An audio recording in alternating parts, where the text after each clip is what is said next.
This is StoryLink Radio. The professional storytellers at StoryLink Radio have been around for a long time.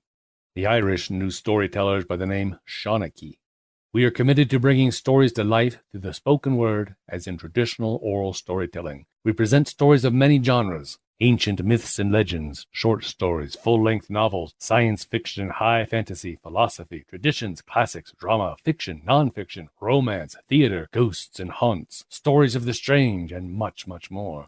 Our stories may be drawn from contemporary sources or from some dusty, near-forgotten tome. Regardless, it is a treat like no other to listen to stories and tales presented in a live format with the emotion and feeling a true professional storyteller brings, conjuring up images of yesterday, tomorrow, and fantasy. So join us at StoryLink Radio and let us be your Shawnee for a time.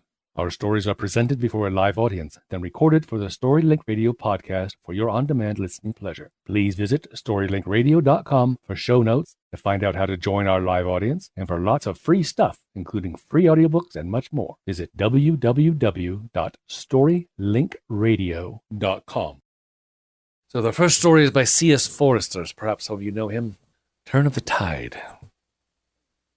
What always beats them in the end, said Dr. Matthews, is how to dispose of the body. But of course you know that as well as I do.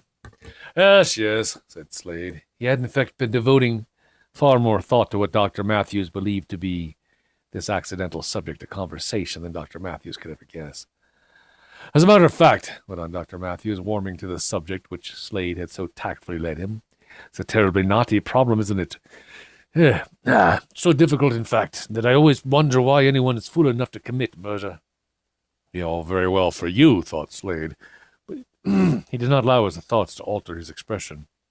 You smug, self-satisfied old ass. You don't know the sort of difficulties a man can be up against. I've often thought the same. Yes, went on Dr. Matthews. It's the body that does it every time.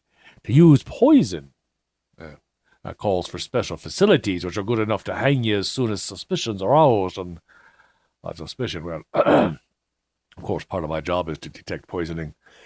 I don't think anyone can get away with that nowadays. Even the most dunderheaded general practitioner. Oh, I quite agree with you. Slade had no intention of using poison to do his deed. The only other way, if you ask me, is, well, if a man cares to stay on the racket of having the body to give evidence against him, is to fake things to look like suicide. Dr. Matthews continued developing his logical argument. But you know, well, and I know that it just can't be done. The mere fact of suicide calls for close examination, and no one has ever been able to fix things so well as to get away with that. You're a lawyer, Slade. You've probably read a lot of reports of trials where the murderer has tried it. You know what's happened to them. Yes, said Slade simply. He certainly had given a great deal of consideration to the matter, and put aside the notion of disposing of young Spaulding and concealing his guilt by a sham. Suicide. And that brings us back to where we started, then, said Dr. Matthews. The only other thing left is to try and conceal the body. That's more difficult still. Yes, again, Slade said simply. But he had a perfect plan for disposing of the body. A human body, said Dr. Matthews, is the most difficult thing to get rid of. That chap Oscar Wilde in that book of his, what was it, the Dorian Gray, isn't it? He gets rid of one by the use of chemicals. Well, I'm a chemist, and I'm, as well as a doctor, and I wouldn't like that job. No, said Slade politely. No, there's altogether too much of it. It's heavy, it's bulky, and it's bound to undergo corruption. Think of all those poor devils who've tried it. Bodies in trunks, bodies in coal cellars, bodies in chicken runs. You can't hide the thing, try as you will. Can't I? Well, that's all you know, thought Slade. But aloud he said, Oh, you're right, Doctor. I never thought about it before. Well, of course you haven't, agreed Dr. Matthews. Sensible people don't think about that. How to dispose of a body. And yet, you know, there's one decided advantage about getting rid of the body altogether. Be much safer then. You can't have a trial for murder unless you can prove there's a victim. There's got to be a corpus delicti, as you lawyers say, Slade. A corpse, in other words, even if it's only a bit of one, eh? No corpse, no trial. I think that's good law, isn't it? By Jove, you're right, said Slade. No sooner were the words out of his mouth than he regretted having said them. He did his best to make his face immobile again. He was afraid lest his expressions might have hinted at his pleasure of the mention of this very reassuring factor and the problem, his problem, of killing young Spaulding. But Dr. Matthews had noticed nothing. All the same, it's only a theoretical piece of law. The entire destruction of a body is practically impossible. Even if you use pigs, really, you can't get rid of everything, can you? But the teeth are left behind, aren't they? But if a man could achieve it, he would be all right. However, this strong suspicion was against him. The police wouldn't get him without a corpse. There might be a story in that, Slade, if you or I were writers. Yes. Ha ha ha ha, yes, assented Slade. There never would be any story about the killing of young Spaulding, that insolent pup. Well, said Dr. Matthews. We've had a pretty gruesome conversation, haven't we? And I seem to have done all the talking somehow. That's the result, I suppose, Slade, of the very excellent dinner you gave me. I better push off now. Not that the weather is very inviting. Nor was it. As Slade saw Dr. Matthews to his car, the rain was driving down in a real winter storm, and there was bitter wind blowing. Slade was glad it was such a tempestuous night. It meant that there would be no one out in the lanes, no one out on the sands when he disposed of young Spaulding's body. Yes, out in the sands. Back in his drawing room, Slade looked at the clock. There was still an hour to spare. He could spend it in making sure that his plans were all correct. He looked up the tide tables. Yes, that was right enough. Spring tides, the lowest of low water on the sands. There was not so much luck about that. Young Spaulding came back on the midnight train every Wednesday night. It was not surprising that sooner or later the Wednesday night would coincide with a spring tide. But it was lucky that this particular Wednesday night should be one of the tempests. Luckier still that the low waters should be at 1:30, the best time for him. He opened the drawing room and listened carefully. He could not hear a sound. Mrs. Dumbleton, his housekeeper, must have been in bed some time by now. She was deaf as a post anyway, would not hear his departure, nor his return, when Spaulding had been killed and disposed of. The hands of the clock seemed to be moving very fast. He must make sure everything was correct. The plough chain and the other iron weights were already in the back seat of the car. He had put them there before old Matthews arrived to dine. He slipped on his overcoat. From his desk, Slade took a curious little bit of apparatus, 18 inches of strong cord, tied at each end to a 6-inch length of wood so as to make a ring. He made a last examination to see that the knots were firm. Then he put it in his pocket. As he did so, he ran through in his mind the words, he knew them by heart, of the passage in the book about the thugs of India describing the method of strangulation employed by them. He could think quite coldly about all this. Young Spaulding was a pestilent busybody. A word from him now could bring ruin upon Slade, could send him to prison. Slade thought of other defaulting solicitors he had heard of, even one or two with whom he had come into contact professionally. He remembered his brother's solicitor's remarks about them, pitying or contemptuous. He thought of having to beg his bread in the streets on his release from prison, of cold and misery and starvation. The shudder which took him was succeeded by a hot wave of resentment. Never would he endure that.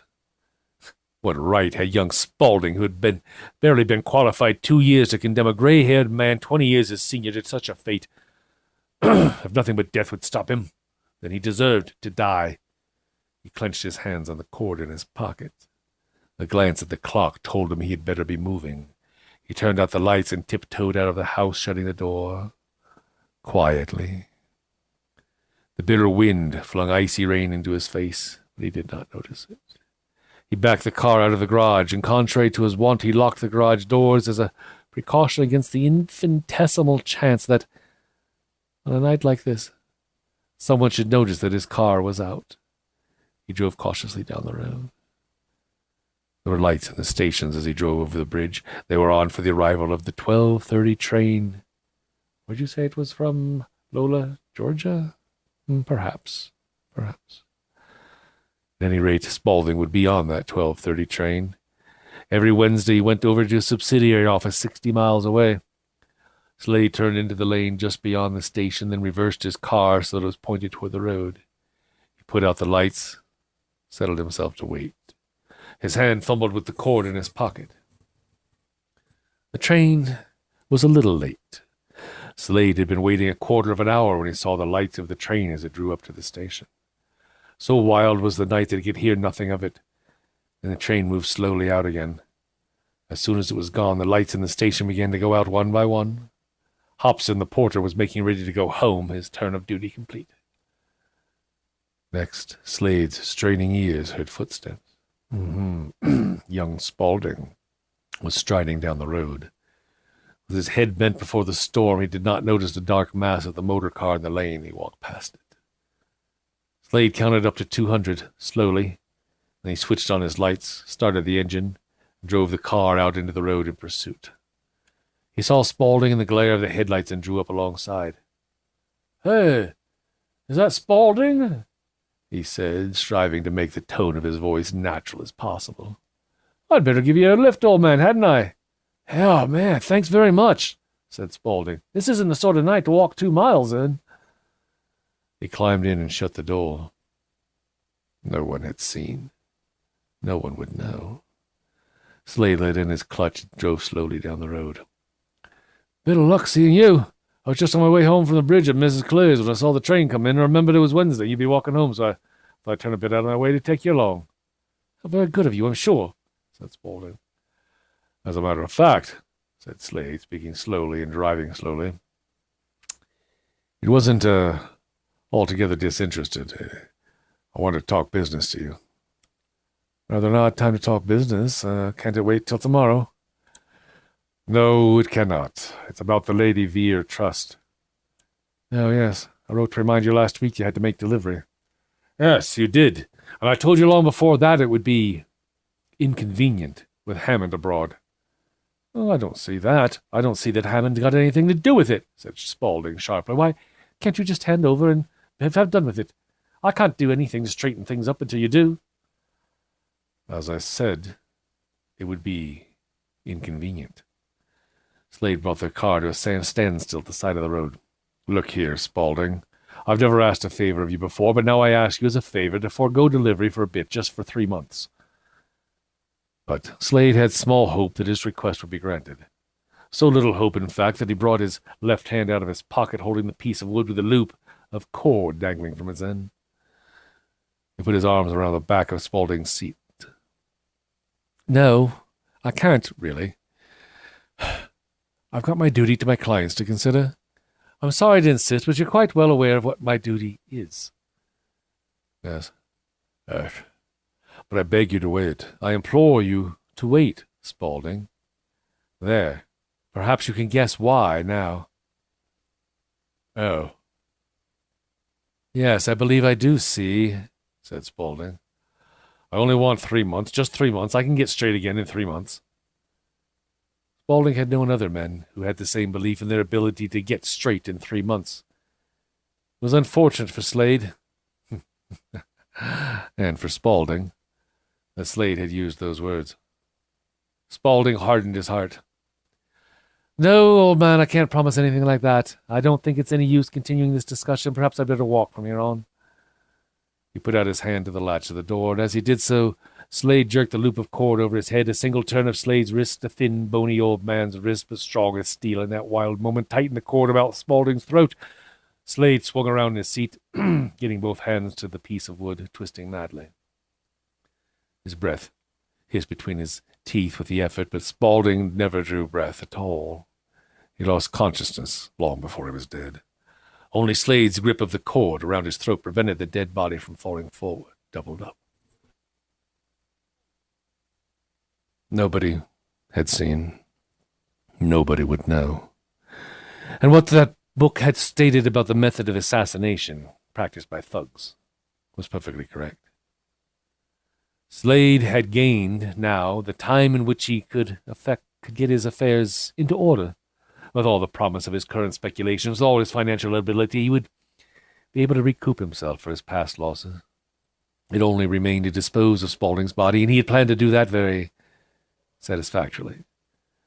Just for a moment, Slade felt as if this were only some heated dream, some nightmare, but then he came back to reality and went on with the plan he had in mind. He pulled the dead man's knees forward so the corpse lay in the back seat against the side of the car. He put the car in gear, let in his clutch, and drove rapidly down the road, much faster than what he had been arguing with Spaulding.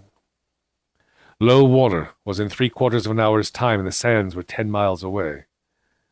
Slade drove fast through the wild night. There was not a soul about in those lonely lanes. He knew the way by heart. He had driven repeatedly over that route recently in order to memorize it. The car bumped down the last bit of lane, and Slade drew up on the edge of the sands. It was pitch dark, and the bitter wind was howling about him under the black sky. Despite the noise of the wind, he could hear the surf breaking far away, 2 miles away across the level sands. He climbed out of the driver's seat and walked down around to the other door. When he opened it, the dead man fell sideways right into his arms. With an effort, Slade held him up while he groped in the back of the car for the plow chain and the iron weights. He crammed the weights into the dead man's pockets. He wound the chain around the dead man's body, tucking in the ends to make it all secure. With that mass of iron to hold it down, the body would never be found again when dropped into the sea at the lowest ebb of spring tide. Slade tried now to lift the body in his arms, to carry it over the sands. He reeled and strained, but he was not quite strong enough. Slade was a man of slight figure, past his prime, as we've said. The sweat on his forehead was icy in the icy wind. For a second, doubt overwhelmed him, lest all his plans should fail for want of bodily strength. But Slade forced himself into thinking clearly, forced his frail body into obeying the vehement commands of his brain. He turned around, still holding the dead man upright. Stooping, he got the heavy burden on his shoulders. He drew the arms around his neck, and with convulsive effort he got the legs up around his waist. The dead man now rode him piggyback. Bending nearly double, he was able to carry the heavy weight in that fashion. He set off, staggering, down the imperceptible slope of the sands toward the sound of the surf, with Spaulding piggyback upon him. The sands were soft beneath his feet. It was because of this softness that he had not driven the car down to the beach. He could afford to take no chances of being embogged. The icy wind shrieked around him all that long way. The tide was nearly 2 miles out. That was why Slade had chosen this place. In the depth of winter, no one would go out to the water's edge at low tide for months to come. He staggered on over the sands, clasping the limbs of the body close about him. Desperately he forced himself forward, not stopping to rest, for he only just had time now to reach the water's edge before the flow began. He went on and on, driving his exhausted body with fierce urgings from his frightened brain. And then at last he saw it, a line of white in the darkness. Farther out, the waves were breaking an inferno of noise. He had the fragments of the rollers, but only just sufficient to move the surface a little. He was going to make quite sure of things. Steadying himself, he stepped into the water, wading in farther and farther so as to be able to drop the body into comparatively deep water. He held to his resolve, staggering through the icy water knee-deep, thigh-deep, until it was nearly at his waist. This was far enough. Slade stopped, gasping in the darkness. He leaned over to one side to roll the body off his back. However, it did not move. He pulled at its arms. They were obstinate. He could not loosen them. He shook himself furiously. He tore at the legs around his waist. Still, the thing clung to him. Wild with panic and fear, he flung himself about in a mad effort to rid himself of the burden. It clung on as though it were alive. He could not break its grip. And then a breaker came in. It splashed about Slade, weighting him from far above his waist. The tide had begun to turn now, and the tide on those sands comes in like a racehorse. He made another effort to cast off the load. When it still held him fast, he lost his nerve and tried to struggle out of the sea. But it was too much for his exhausted body. The weight of the corpse and of the iron with which it was loaded overbore him, and Slade fell. He struggled up again in the foam-streaked docks. He staggered a few steps, fell again, and did not rise. The dead man's arms were round his neck, strangling him. Rigor mortis had set in, and Spaulding's muscles had refused to relax. Glub, glub.